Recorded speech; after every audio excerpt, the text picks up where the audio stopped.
ಇನ್ನೇನು 2-3 ದಿನಗಳಲ್ಲಿ BJP list release ಆಗುತ್ತೆ ಅಂತ ಹೇಳಲಾಗ್ತಿತ್ತು. ಆದರೆ ಲಿಸ್ಟ್ ಅನೌನ್ಸ್ ಆಗೋದು ಇನ್ನೂ ತಡ ಅನಿಸ್ತಿದೆ. ಯಡಿಯೂರಪ್ಪ ಅಭ್ಯರ್ಥಿಗಳ ಹೆಸರು ಘೋಷಣೆಗೂ ಮುನ್ನ ಟೆಂಪಲ್ ರನ್ ಶುರು ಮಾಡ್ಕೊಂಡಿದ್ದಾರೆ.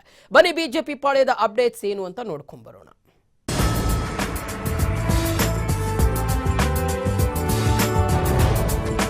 ಕರ್ನಾಟಕದಲ್ಲಿ 22 ಸೀಟ್ ಗೆಲ್ಲಿಸ್ತೀನಿ ಅಂತ ಬಿಜೆಪಿ ರಾಜ್ಯಾಧ್ಯಕ್ಷ ಬಿಎಸ್ ಯಡಿಯೂರಪ್ಪ ಹೈಕಮಾಂಡ್ಗೆ ಮಾತು ಕೊಟ್ಟಿದ್ದಾರೆ.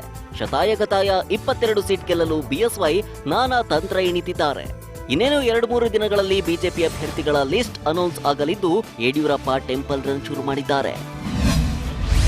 ಶಾರದಾಂಬೆ ಮೊರೆ ಹೋದ ಬಿಎಸ್ವೈ. ಎಸ್, ಅಭ್ಯರ್ಥಿಗಳ ಪಟ್ಟಿ ರಿಲೀಸ್ ಮಾಡೋಕ್ಕೂ ಮುನ್ನ ಯಡಿಯೂರಪ್ಪ ದೇವರ ಮೊರೆ ಹೋಗಿದ್ದಾರೆ. ಬಿಎಸ್ವೈ ಹಾಗೂ ಸಂಸದೆ ಶೋಭಾ ಕರಂದ್ಲಾಜೆ ಶೃಂಗೇರಿ ಶಾರದಾಂಬೆಯ ದರ್ಶನ ಪಡೆದರು. ದೇವಿಗೆ ವಿಶೇಷ ಪೂಜೆ ಸಲ್ಲಿಸಿದ್ರು. ಬಳಿಕ ನೇರವಾಗಿ ಜಗದ್ಗುರುಗಳ ನಿವಾಸಕ್ಕೆ ತೆರಳಿ ಆಶೀರ್ವಾದ ಪಡೆದರು. ಯಡಿಯೂರಪ್ಪಗೆ ಶೃಂಗೇರಿಯ ಮಾಜಿ ಶಾಸಕ ಜೀವರಾಜ್ ಹಾಗೂ ದೇವಸ್ಥಾನದ ಆಡಳಿತ ಮಂಡಳಿ ಸಾಥ್ ಕೊಡ್ತು. ಬಳಿಕ ಮಾತನಾಡಿದ ಯಡಿಯೂರಪ್ಪ, ಎಲ್ಲಾ ಹಾಲಿ 16 ಸಂಸದರಿಗೆ ಟಿಕೆಟ್ ಸಿಗಲಿದೆ. ಇನ್ನೆರಡು ದಿನಗಳಲ್ಲಿ ಅಭ್ಯರ್ಥಿಗಳ ಪಟ್ಟಿ ರಿಲೀಸ್ ಮಾಡ್ತೀವಿ ಅಂತ ಹೇಳಿದ್ರು.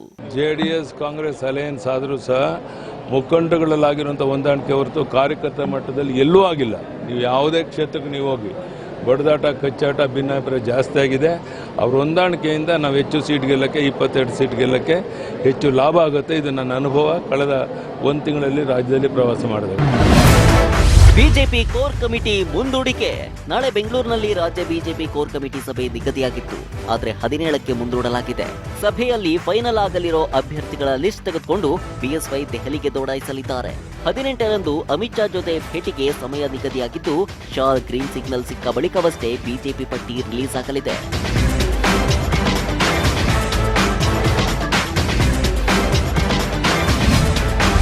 ಕುತೂಹಲ ಕೆರಳಿಸಿದೆ ಸುಮಲತಾ ಎಸ್ಎಂ ಕೃಷ್ಣ ಭೇಟಿ. ನಾಳೆ ಮಾಜಿ ಸಿಎಂ ಎಸ್ಎಂ ಕೃಷ್ಣ ಅವರನ್ನ ಸುಮಲತಾ ಭೇಟಿ ಮಾಡ್ತಿದ್ದು ತೀವ್ರ ಕುತೂಹಲ ಕೆರಳಿಸಿದೆ. ಈಗಾಗಲೇ ಸುಮಾರನ್ನ ಬಿಜೆಪಿಗೆ ಕರೆತರಲು ಆರ್ ಅಶೋಕ್ ಸರ್ಕಸ್ ಮಾಡ್ತಿದ್ದಾರೆ.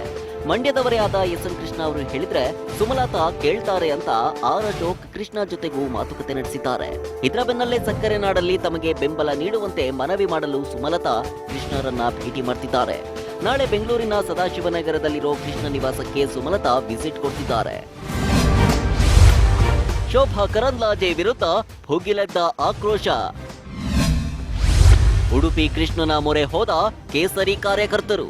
ನರೇಂದ್ರ ಮೋದಿ ಮತ್ತೆ ಪ್ರಧಾನಿಯಾಗಬೇಕು, ಉಡುಪಿ ಚಿಕ್ಕಮಗಳೂರು ಕ್ಷೇತ್ರಕ್ಕೆ ಜಯಪ್ರಕಾಶ್ ಹೆಗಡೆ ಅಭ್ಯರ್ಥಿ ಆಗಬೇಕು ಅಂತ ಬಿಜೆಪಿ ಕಾರ್ಯಕರ್ತರು ಉಡುಪಿಯ ಶ್ರೀಕೃಷ್ಣನಿಗೆ ವಿಶೇಷ ಪೂಜೆ ಸಲ್ಲಿಸಿದ್ರು. ಈ ಮೂಲಕ ಹಾಲಿ ಸಂಸದೆ ಶೋಭಾ ಕರಂದ್ಲಾಜೆಗೆ ಟಿಕೆಟ್ ನೀಡೋದನ್ನ ವಿರೋಧಿಸಿದ್ರು. ಒಟ್ಟಾರೆ ಈ ಬಾರಿಯ ಲೋಕಸಭಾ ಅಖಾಡ ತೀವ್ರ ಕುತೂಹಲಕ್ಕೆ ಕಾರಣವಾಗಿದೆ. ಕಾಂಗ್ರೆಸ್ ಜೆಡಿಎಸ್ ದೋಸ್ತಿಗಳಿಗೆ ಸವಾಲ್ ಹಾಕಿರುವ ಬಿಜೆಪಿ 22 ಸೀಟ್ ಗೆಲ್ಲುವ ಶಪಥ ಮಾಡಿದೆ. ಈ ನಿಟ್ಟಿನಲ್ಲಿ ಘಟಾನುಘಟಿ ನಾಯಕರನ್ನೇ ಬಿಜೆಪಿ ಕಣಕ್ಕಿಳಿಸಲು ಮುಂದಾಗಿದ್ದು, ಲಿಸ್ಟ್ ರಿಲೀಸ್ ಆಗುವುದು ತಡವಾದರೂ ಅಚ್ಚರಿ ಪಡಬೇಕಿಲ್ಲ. News desk, TV5.